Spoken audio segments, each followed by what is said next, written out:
bleskem vládne, pod jeho žúderem každý padne. Perune otče z tváří zkovu, rozrad zmraky, dej život slovu. Tvá sekera tne do černých skal, abys nám sílu a hrdost dal. Dole mlze u paty světa, kde hadí kůže se s prachem splétá. Velez hlídá brány stínů, pastýř duší v nočním klínu. Zlatý roh hojnosti v dlaních cívá, pod jeho pohledem země dřívá.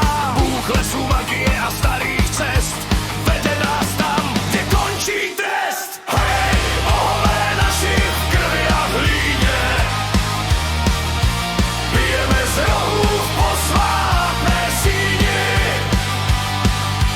Od břehu moří po vrcholky hor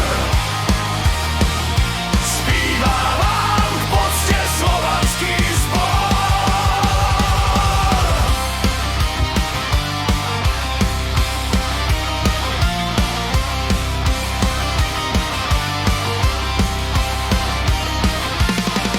S prvními paprsky, když mráz ještě pálí, Dažbogovo oko se v dálce zapálí. Dárce světla si nebeských kovářů vhání krev do tváří válečníků i lhářů. A vedle něj lada milostná i krutá, předení života, co v srdci je prutá.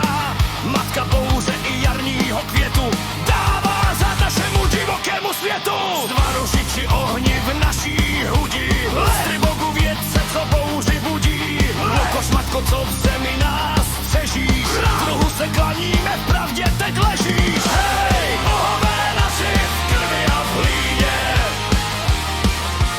pijeme z rohů v posvátné síni. Od břehu moří po vrcholky hor zpívá vám v poctě slovanský sbor.